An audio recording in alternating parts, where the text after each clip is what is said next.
Hello, everybody, and welcome back to the podcast. Today is going to be more of a vulnerable video for me. I have something that's been weighing heavy on my mind, and I know that typically it's the inspirational, the positivity, and all the good stuff. But we all have things that are going on in our lives, and while this isn't negative, it is a heavier, and it's while I've talked to my small group of friends about this particular thing, I feel like with having a larger community, I just kind of want feedback from other people. I know I can't be the only one to experience this and go through this. Also, it might help somebody else in their life, so I would appreciate anybody's input, and I will incorporate anything that resonates with me. I will incorporate that into my life. So I'm gonna start back to, like, I don't know, 22 years ago, when I met my ex-husband, and I was 20 years old, he was 22. Everything just happened really fast for us. We were pregnant in the first month. We had a miscarriage 2 months later. 9 months into our relationship, we got pregnant again, started building a house. And then, it was kind of like this on and off relationship. And then, we had another baby, and then we got married, and then we had another baby. And I think that a lot of, and I'll talk more about this in a later episode, but we really didn't get the time to get to know each other. And, being a 20-year-old, what business did we really have being in a mature relationship? We don't know what that is, right? But we do. We live and learn, and, I wouldn't be half the person I am today without all the experiences in between the 16 years that we were together. I have 3 beautiful children, and but my point with this is that the relationship lacked so many dynamics that I wasn't even aware of at that time, right? I wasn't emotionally intelligent enough to understand what a real relationship even was. I didn't have anything before that. I didn't date, in high school or anything like that. So he was my first real boyfriend. And so, and then just a lot of things happened in the meantime in those 16 years. A lot of great times, don't get me wrong. It wasn't all bad, but there was a lot of toxicity. And just because we didn't know how to communicate with each other, it was more like, he said, she said, you're this, you're that. I don't like you because of this. I don't like you for this. You don't do this right. You don't do this right, but I love you in between there, right? And I did, and I will always love him. He's the father of my kids, and I think I've said this in a prior video. And there's a lot I learned from that, but I think, we both, and I'm holding myself accountable too, because I was not the perfect partner by any means. I think we beat each other down, both of us, being in that, and just being in that negative mindset all the time, just, we didn't like each other. I mean, if it really comes down to that, I mean, I think that it was okay to say I love you because we really did love each other, but we didn't like each other. And I think that that's really important to have in a relationship with somebody. I mean, you want to like the person you're with, right? You want to enjoy their time and do things together. And in that we lacked. And, this is not even where I wanted this video to go, to be honest, but I wanted to kind of give some background, on relationships that I had. And then, he and I divorced in 2017. And I was very much like, what am I going to do with myself? I don't know how to be alone. All my friends were married and had kids, and they were busy during the week. When I didn't have my kids, those 2 days, what was I going to do?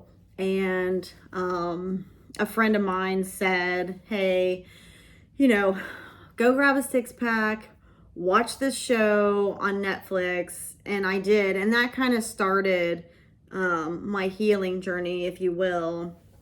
But still, this is not what this whole video is about. And it's really about the relationship that I had after my divorce. And that ended about 2 years ago. And he and I were together for a whole year.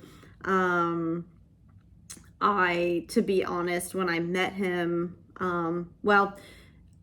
I didn't know anything about this guy. Actually, it was a setup from just a random Facebook post of somebody that I'm friends with.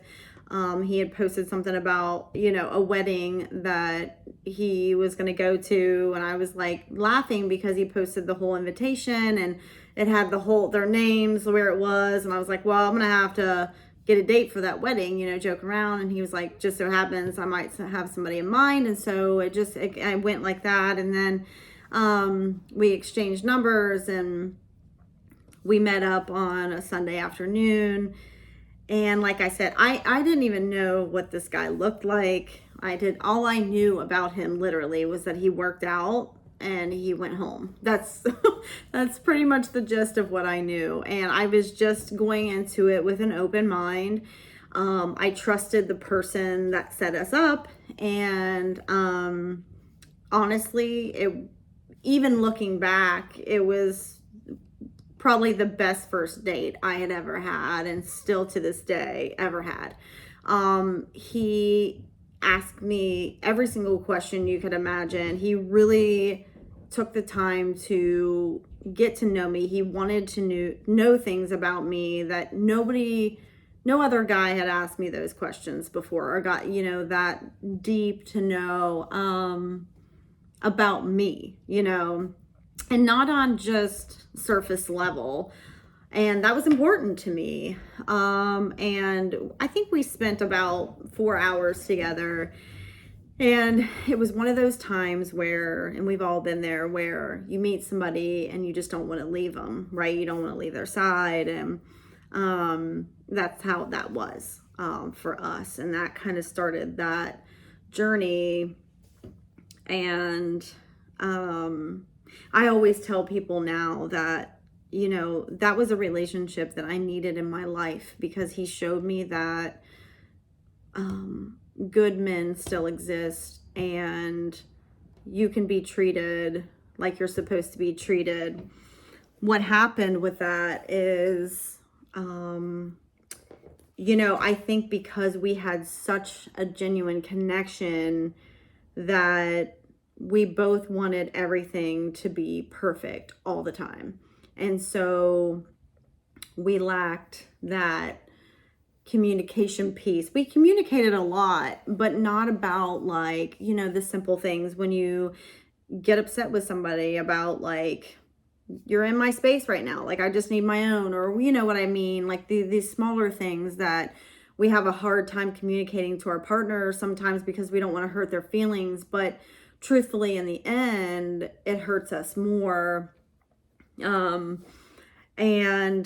anyhow, I would say that I felt like it was this not too good to be true, but it was so good. I felt so good around this person. I felt safe. I felt comfortable. I felt happy. I felt joy. I've never had those feelings for another human in my lifetime, and so I think that at that time, I grasped onto that. And then 6 months into it, self-sabotage starts, right? Because it's well, I don't deserve to have this. I'm unworthy of this. Or he's doesn't do this right or doesn't do that. And I talked to multiple people on multiple occasions about this, and they all said to me, like, the common denominator was, what are you doing?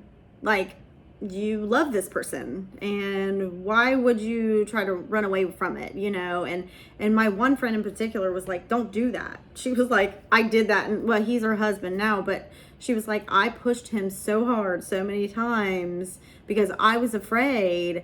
And she was like, but he kept taking me back, right? And so at one time, right before Christmas that year, I was like, I asked him to come over, and he knew something wasn't right. And so I just kind of said, like, I'm not in this, and I don't know why. Like, I couldn't even explain to him. I couldn't get the words out. I didn't know what to say. I didn't know how to tell him that I was self-sabotaging, because I didn't even know what it was at that time, right? I wasn't, emotionally intelligent enough to even understand what I was going through at that time. And we both bawled, and, and I mean, you could just feel like the love between us, right? And so we decided that, we were going to work on that part of everything, and so life went on, right? And we, spent Christmas together, and, and then January came, like end of January, and I was like, everything at a halt again. And I just I couldn't, I don't even know how to say it. And then I went through some stuff, family things. And so there was a time that I think he texted me, and he was like, is everything okay? We have this, like, our souls are connected. And if you get that from somebody, I'm just going to say it now, don't ever let it go. I don't care. And don't self-sabotage, but I'll get into all that. But he texted me and said he had a dream about me, and was I okay? And I wasn't. There was a lot going on. And then we decided to, work on things. And I know right at that moment how badly I had hurt him, and so we were like, okay, we're going to work on this. And so we do. And I will just be honest. At that time in my life, I thought I was farther ahead than I was. I was definitely farther than I had been, in 10 years, but I wasn't where I thought I was emotionally, mentally. And I just lost my whole train of thought on that. But I had I thought I was farther, emotionally, and that I had healed from a lot of things in my life. And it turns out that I had not done that. And what happened was, we went on vacation, and what I was going to get into was drinking was a huge part of my life. That's all my ex-husband and I really did together. It just became part of everything. And then, that's what I did with my friends, and that's then turned into, that's what I did at home. And then when he and I started dating, it was just part of my life. And so we went on this vacation, and our second to last night there, I had been upset about something that was going on the day before. Like, he just wasn't acting right, and I didn't understand. And even the kids, noticed it a little bit. And, so tensions were high the next day because I didn't talk to him about it, and I should have. And then, tensions high the next day. And so we had a pool day, and we drank all day by the pool. We go back to the room, and it just went bad. It went real bad. And it was focused more on, my problem with drinking. And, I'll be honest, back then, I couldn't have admitted that that was a problem for me. I mean, yes, I kind of knew that it was, but I needed like somebody's help or something, you know what I mean, to get me through that. And I blamed him, for that. And then when he said that to me, that I have this problem, I was like, yes, I understand that, but I need you to help me with it. And it turned into this whole blowout. And like we were yelling at each other. And the thing was, in a whole year that we dated, we never argued. I mean, he never raised his voice. I didn't raise mine. I think what it really boils down to is that we never talked about anything unless it was like happy stuff. We were both so terrified to ruin anything because it was going so well, and then it caught on fire. It just, at the end, it just blew up, and it was awful. And to be real frank with you guys, when that happens to me, I just shut down. And we didn't talk that night. The next morning we ignored each other for a while, and then we talked. And then we didn't really talk though, because I told him that I really didn't have anything nice to say. And and then we even left vacation a day early, and like the kids were like, what is going on, and so it was just a time in my life that was really difficult. And on top of that, I just pushed him away. I really did. And this is where the emotions come in, because I was so hurt by the fact that like he yelled at me, and that's what I spent 16 years doing, with my ex. And I didn't want to do that one more day. And I was like, I'm not going to do that one more day. I don't deserve that. And I just built the wall I don't even know. It was like, I just cut it off. I was just like, listen, this isn't working. Like, I'm over it. And I gave him no time or space to even talk to me about it. I just was like, nope, I'm cutting you off and I'm letting you go, and this is what it is. 2 weeks later, one of his best friends, who is a lady, called me, and she was giving me all kinds of a hard time. And that made me really upset at him. And I know that's not on him, but it made me upset at him. And I texted him and I was like, I don't think it's appropriate, for your friends to contact me about us and stuff. And anyway, that doesn't have anything to do with it. But so then, like, time goes on, and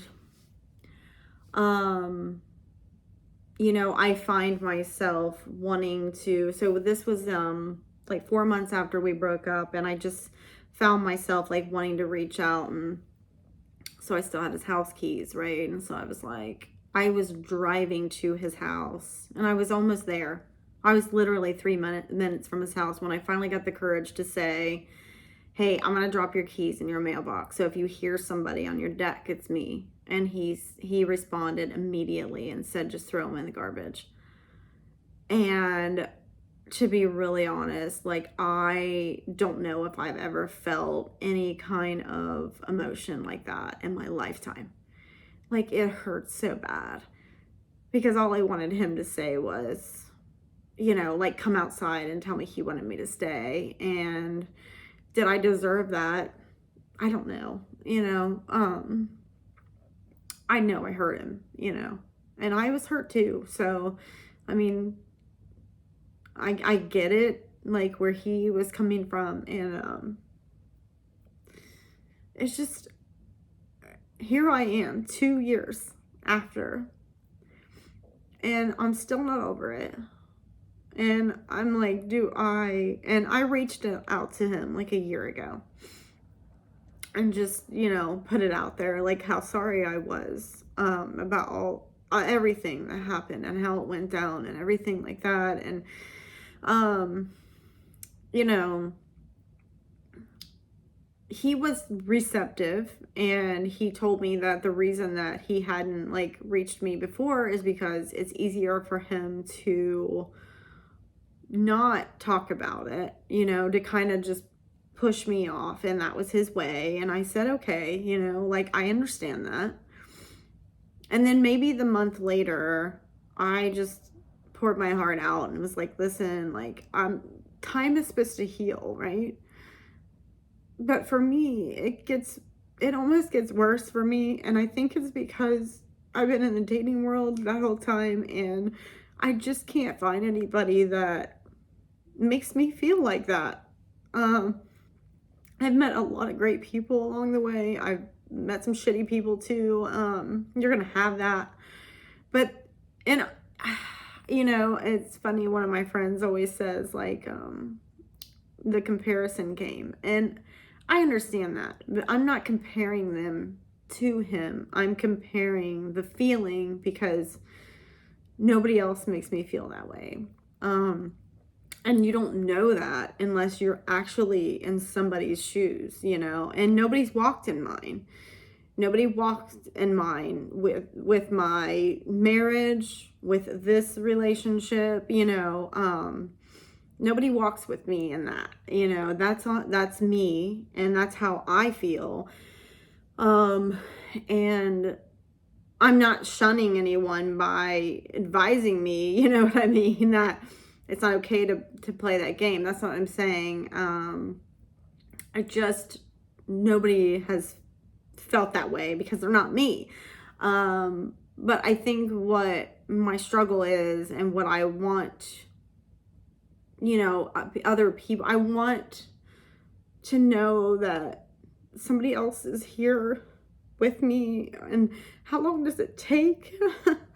I just feel like I'm more heartbroken now than I ever have been in the whole 2 years.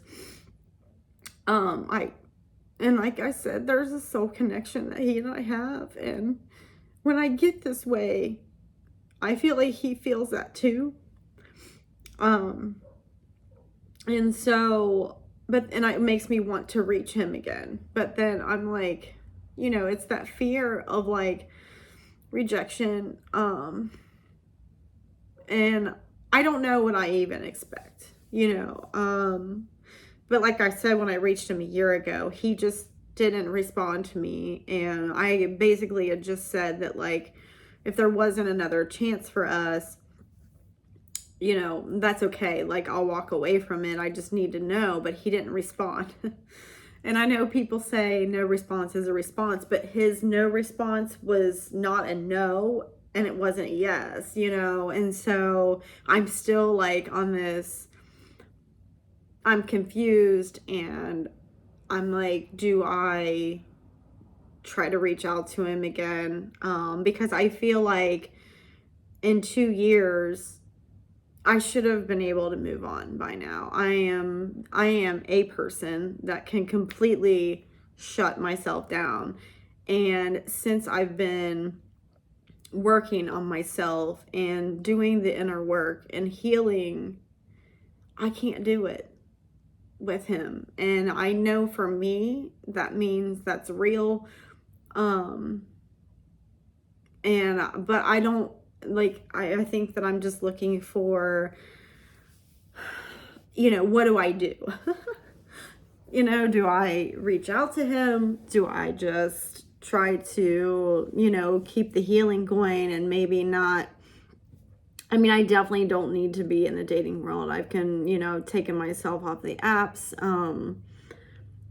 because it's not getting me anywhere, and it's not fair to other people. I don't want to put people in that position to make them think that I am in a position to be able to date them, because I'm not. And it just took me a little while to realize that is what is happening, that I'm still in love with someone else, and it's hard. It is hard, um, because I don't have any communication with the person that I truly think I'm supposed to be with, and I don't know what to do about it. So, with that being said, I really, really would appreciate any advice, whatever. I don't know. What I do not want from this video is any of your negativity. If you have negative thoughts, I do not want to hear those. And what I mean by that is just being mean, and people know what that is. I've already had one of those trolls, if you will, on my videos, and I just don't want that. So anyhow, also, if you are feeling what I'm feeling, obviously you now know you are not alone in this. What is meant to be will be, and if it is meant to be, it'll come back. And I am a completely different person than I was 2 years ago. I have some very exciting news coming in about 10 days of some work that I've been doing for myself, and in hopes that it'll give somebody else the confidence or the willpower to do it as well. But I'm not gonna share that just yet. But anyway, I hope you guys are having a wonderful night, and as always, I am sending you all of my love, and I'll see you guys soon.